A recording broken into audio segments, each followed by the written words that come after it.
Hola, estamos en las actividades de mediación de la cuarta edición del Festival Frontera Sur online. Y estoy con Natalia Solorzano, la directora de Avanzaré tan despacio. Muchas gracias, Natalia, por estar aquí. Gracias por invitarme, muy contenta. Bueno, estamos muy contentos también de poder conversar contigo y de tener la película en el festival, que es parte de, digamos, la sección latinoamericana del festival. ¿Cierto? Una película de Costa Rica. Y bueno, para abrir la conversación, eh, algo que solemos preguntar para conocer un poco más sobre los proyectos y las películas es el origen, pero también me interesa, vinculado con eso, ¿por qué querer hacer la película? ¿No? Además del origen, ¿cuál es lo que motivó el impulso, ¿no? inicial? Creo que me dio una cosa, lleva a la otra. Nada, de nuevo, gracias. Estoy súper feliz de tener la película acá en este lindo festival. Además, el estreno chileno, entonces me pone muy contenta. Esta película empezó hace algunos años ya. Yo estudié documental en España, en el máster de la Autónoma de Barcelona.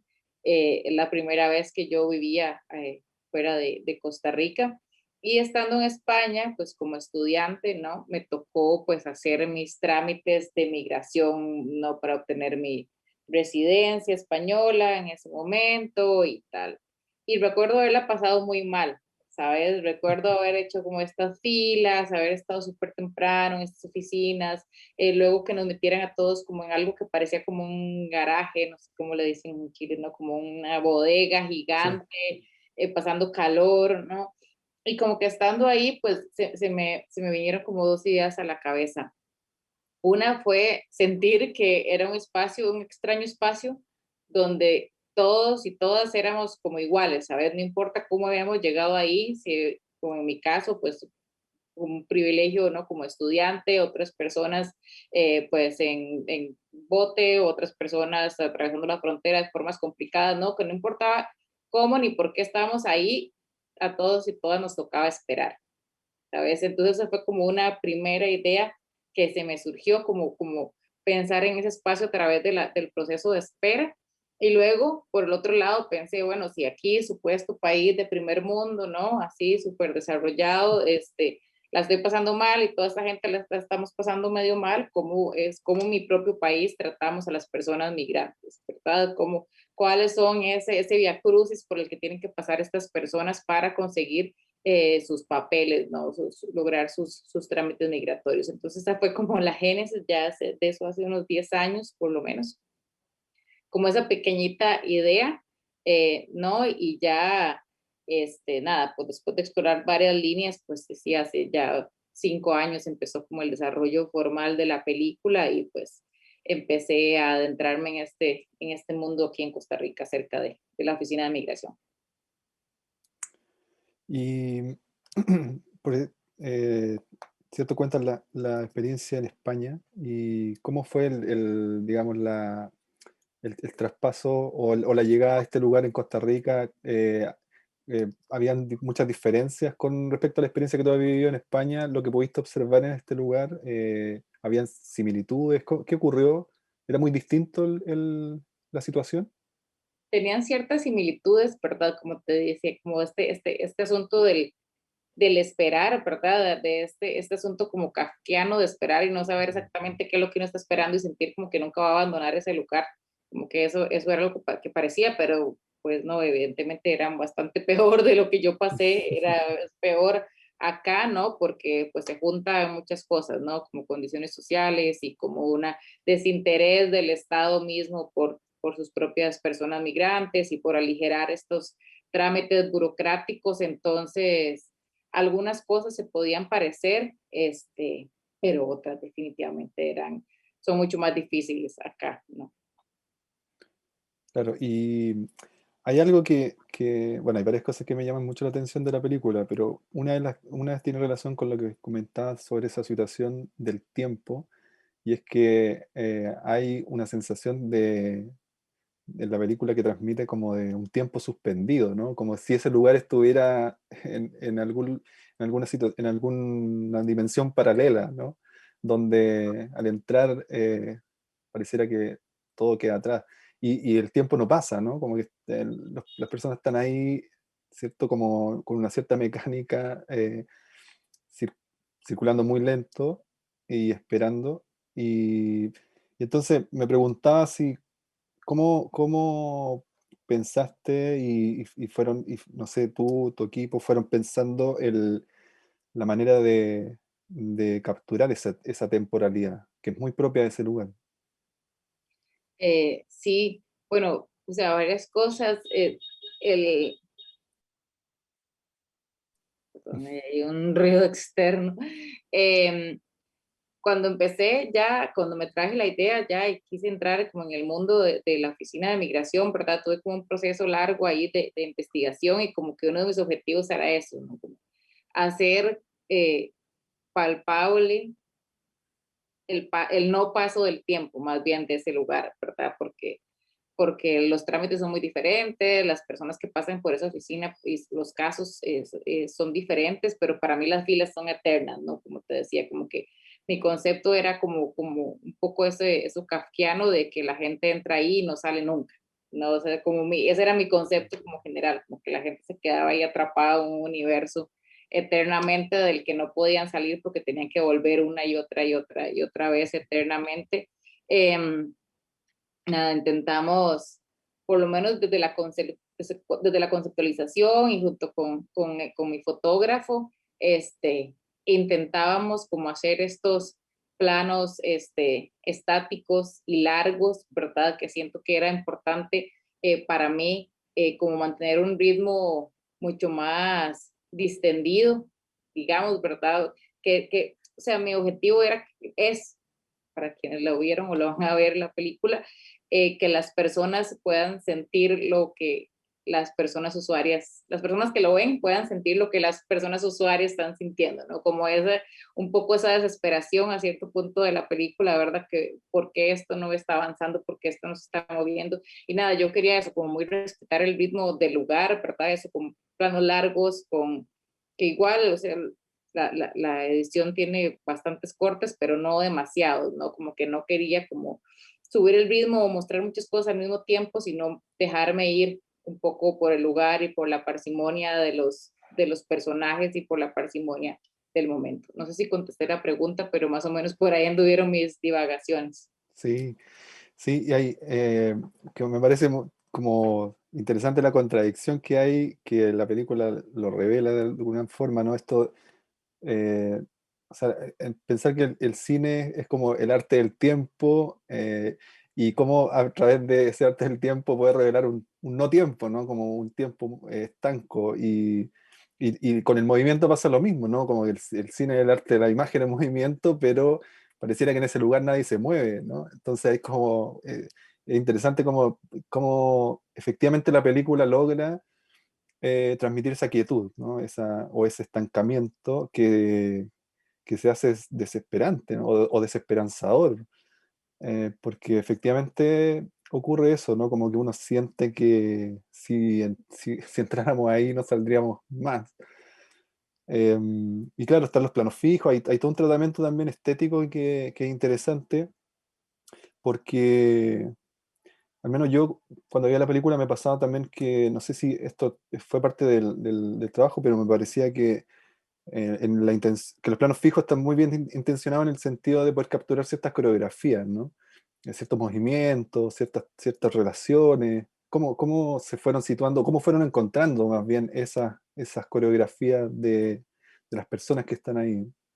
Para mí es muy importante, sí, es algo como de lo que más me gusta a mí de hacer documentales, sentir que puedo capturar esas coreografías de la vida que pasan casi por casualidad, ¿no? Pensaría uno.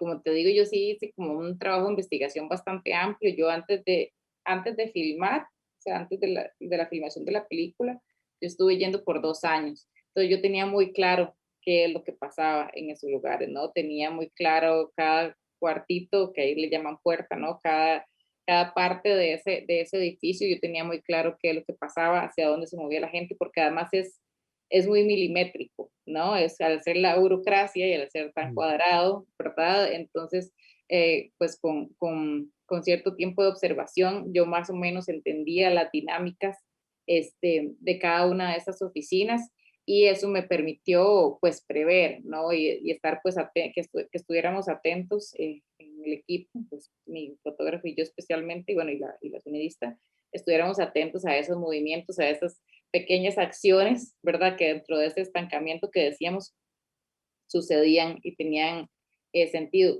Yo también me considero, para bien y para mal, alguien con mucha paciencia, ¿sabes? Yo soy capaz de estar una hora grabando seguido, si yo creo que puedo estar esperando algo, ¿sabes?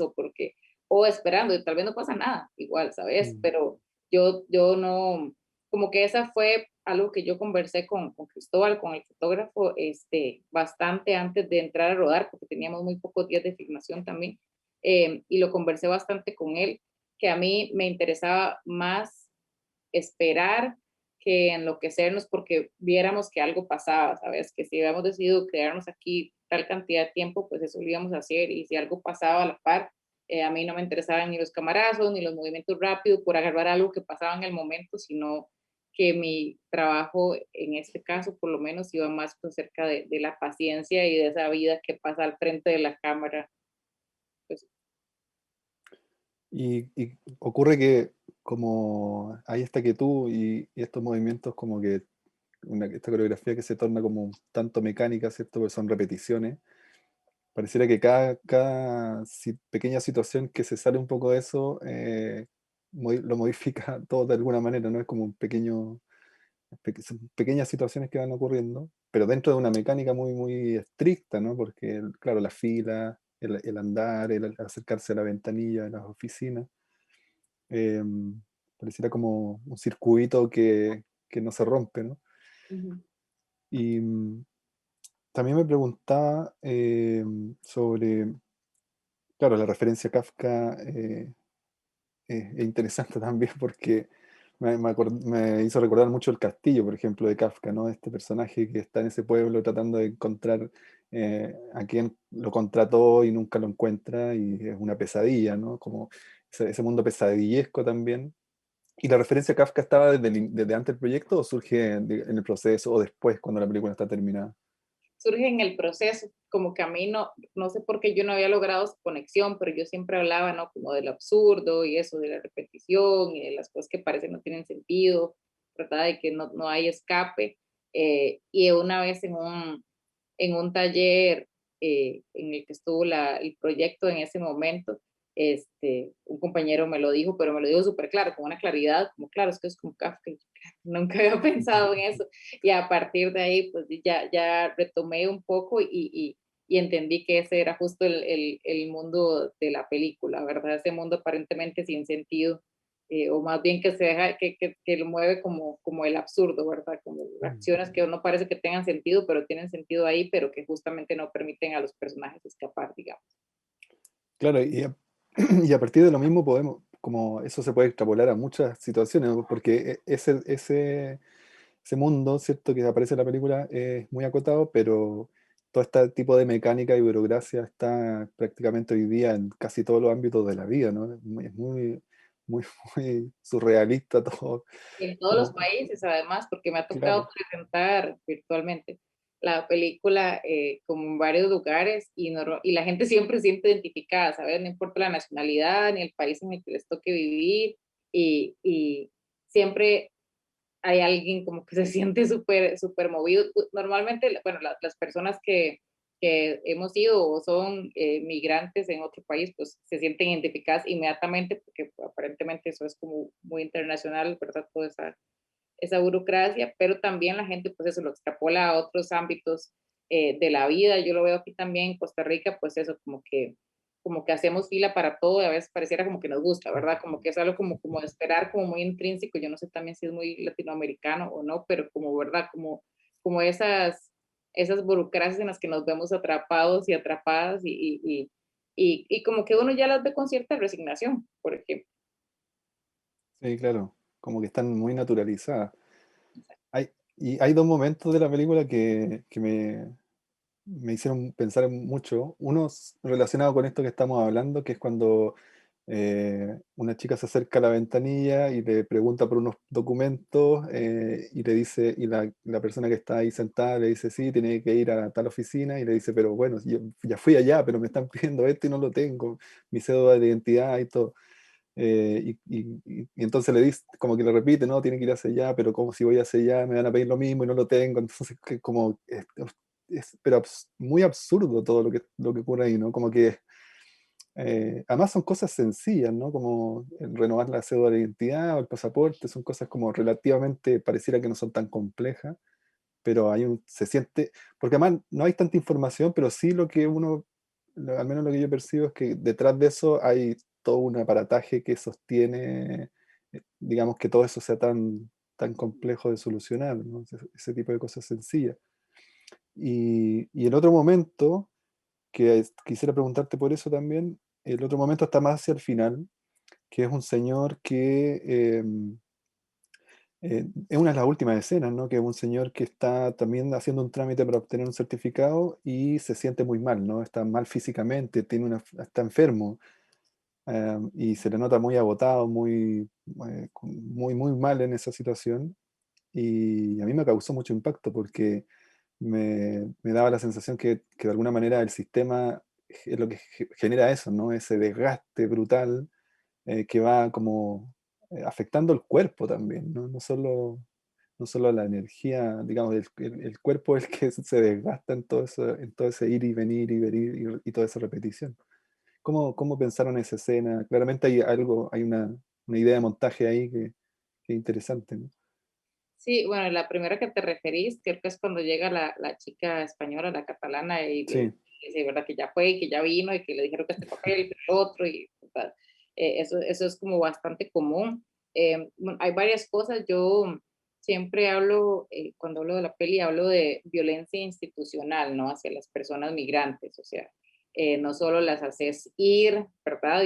Y sacar tiempo que del trabajo probablemente, ¿verdad? De muchas de estas personas o con gente a su cargo y que tienen que resolver, y sino que te hace ir, e ir, e ir, e ir, e ir, ¿no? Y es capaz de pedirte unos requisitos y que llegues y pedirte otros y luego pedirte otros y luego, ¿verdad? Es como parte de esta espiral, pero que yo creo que es súper violento, aparte que el lugar para mí es violento como arquitectónicamente, ¿verdad? Con estas columnas gruesas y esos edificios que parecen más bodegas, como te decía, ¿verdad? Y este aire acondicionado ensordecedor, pues como que tiene muchos elementos, ¿verdad? Que se hacen como todo esto, como muy violentos en las personas migrantes, pero además yo reconozco como la diferencia al haber sido espectadora de este lugar y ser espectadora como de mis propias condiciones como nacional, ¿verdad? En Costa Rica, como costarricense. O sea, uno se da cuenta que no todas las mismas lógicas de burocracia se repiten de acuerdo a las personas con las que está tratando. Me explico. Eh, para mí, como nacional, la última vez que perdí la cédula, que la perdí una vez y me tuve que ir a sacarla, tardé 15 minutos, tal vez. Llegué, hice una fila súper rápido, eran unos números electrónicos y llegué, no sé qué tuve que hacer, dos cosas, me tomaron una foto y adiós. Y luego fui y la recogí. 15 minutos un día, 10 minutos. Es decir, sabemos cómo se hacen las cosas bien, ¿verdad? O sea, sí es posible agarrar a cosas que pueden parecer complicadas por la cantidad de gente, ¿no? Por la cantidad de solicitudes, porque hay requisitos, por tal. Eh, sabemos cómo se pueden hacer bien. ¿Qué pasa en la oficina de migración? No hay un interés real por mejorar ese servicio, porque no nos interesan las personas que lo usan. Y estas personas no están en una posición de reclamar tampoco, ¿no? Porque son personas que puede que tengan hasta miedo por su condición, porque tal cosa, o miedo a perder el trabajo o tal. Entonces, muchas veces también me han preguntado como, a mí lo que me extraña, me decían en Work in Progress, me decían mucho eso, ¿por qué nadie se enoja? ¿Por qué? Porque, no sé, los mm, argentinos me decían, aquí hubiéramos tirado una silla, los chilenos también, el único que se enoja es el señor chileno, no sé qué, no sé cuánto, ¿verdad? Como que la gente me preguntaba, pero ¿por qué esa gente no se enoja? ¿Por qué no reclaman? ¿Por qué no pasa nada? Y yo decía, es que no pueden. O sea, está en una pésima posición. A la gente lo que le toca es aguantar, ¿no? Entonces, eh, es un poco todo eso, ¿no? Al gobierno no le interesa como mejorar el servicio, la gente no puede reclamar y entonces esta cosa se vuelve una espiral que no tiene arreglo y que digo, y que yo tampoco siempre, yo nunca culpo tampoco a las personas que trabajan ahí, que también hacen lo mejor que pueden con lo que tienen, ¿no? Ni ellos mismos a veces saben y se enredan con las cosas y tratan de ayudar a la gente, pero a veces terminan confundiéndolo, entonces como muy loco, ¿no? Como que es la perfecta representación de la institucionalidad, ¿verdad? Y de ese ni para atrás ni para adelante, que a veces tienen muchas cosas de ese tipo. Entonces, nada, lo que yo voy es que yo creo que no hay un interés por simplificar los trámites ni hacerle la vida más fácil a estas personas porque de por sí son migrantes, ¿no? O sea, pues sí, que se aguanten, o sea, ¿para qué vinieron? Un poco siente uno como que Mm, puede ser, esa es la lógica, parece que prima. Eso por ese lado. Y bueno, sí, el personaje este, el del afro, ¿verdad? Que es el que estaba súper enfermo, al final eh, es vacilón, es gracioso porque lo vemos entrando, pues cuando aparece la primera vez en la película, entra ahí con su camisa de I love weed y como, sí. no, como muy dueño de sí, como sí, yo sé cómo es la cosa, yo vengo, hago fila, tengo un trabajo, no sé qué, y justo, ¿verdad? Como a través del montaje, ¿no? En todo caso, ocurrió en ese orden en el que se ve en la película, ocurrió en la vida real, pues lo podemos ver cómo se va deteriorando literalmente, ¿verdad? Como que ya la segunda vez que vuelve ya no vuelve con esa actitud, ya vuelve mucho más preocupado, ya es como, hey, por favor, ayúdeme, ta, ta, ta. Y al final básicamente está enfermo. O sea, obviamente coincidió con un día que, el último día que le grabamos y que él se sentía bastante mal, por lo que fuera. Que ni yo sé, ni él tenía por qué contármelo, pero se sentía mal y necesitaba, pero se sentía tan mal y había ido tantas veces y entonces que nosotros le decíamos, pero váyase al doctor, váyase al hospital, o sea, otro día terminamos esto y decía, no, porque es que yo no puedo perder esta cita, yo no puedo perder esta, ¿sabes? Entonces, él realmente, aunque se sentía mal, o sea, estaba tan desesperado por lograr lo que ya había vuelto y vuelto y vuelto, intentado hacer, que ya no le importaba sentirse pésimo, pero justo lo usamos, ¿no? Como esas imágenes, como esa metáfora de que el sistema va haciendo mella físicamente en la gente, en la actitud, en la salud, en todo.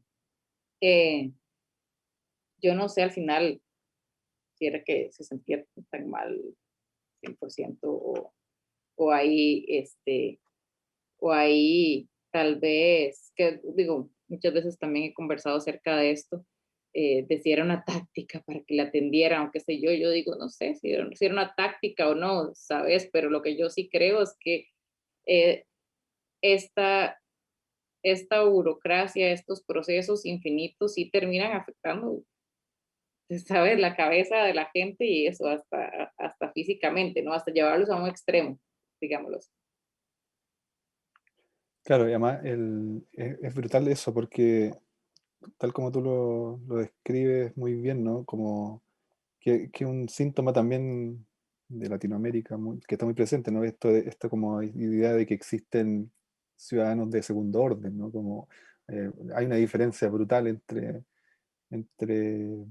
¿cierto? Como son los servicios para unos y para otros, y ahí se refleja una violencia eh, muy dirigida, ¿no? Y además es una violencia que de hecho la reconocemos en varias películas del programa, es una violencia sin rostro, ¿no? Porque no hay autoridad ahí que ponga la cara, sino más bien es ese edificio, ¿no? Es ese lugar, y detrás de ellos no sabemos quién está. Claro, está el gobierno de turno, pero nadie asume, nadie se hace Nada cargo. que ser responsable de eso. Ajá. Sí, no, eso es muy estremecedor, ¿no? Em, bueno, no sé si quisieras agregar algo más. Yo estoy muy contento por la conversación. Creo que se iluminaron varias cosas que pueden también ayudar al público digamos, mirar la película y después pensar junto, digamos, con la película y con esta conversación. No sé Eh, si quisiera agregar algo. no, nada, de nuevo agradecerte y agradecerles a todo el equipo de Frontera Sur por la invitación y por mantener vivo este espacio también, que en estos tiempos que corren a hacer un festival, me imagino que debe ser ahí como ya la máxima resistencia cinematográfica, ¿verdad? A nuestros espacios y a nuestras películas. Entonces, nada, muchas gracias y espero que la gente disfrute o no mi película, pero que por lo menos le dé algo para pensar y para conversar. Ya. Muchas gracias a ti también por acompañarnos y bueno, ya lo dije al principio, porque la película esté en el festival, creemos que es una película valiosa junto con también con las demás que están en todas las secciones y porque además también, ¿no? Además de ayudarnos a pensar una serie de cuestiones, ¿no? También son películas que abren como ciertos espacios para vincularnos con situaciones que muchas veces no aparecen en los medios, no están absolutamente invisibilizadas y tampoco se discute sobre ellas, ¿no? Entonces, nos parece fundamental que el cine, digamos, eh, o sea, nos parece importante que el cine esté ahí, ¿no? En donde nadie más está. Ujú. Así que muchas gracias por el tiempo y por la participación. Gracias a vos. Nos vemos, que estés bien.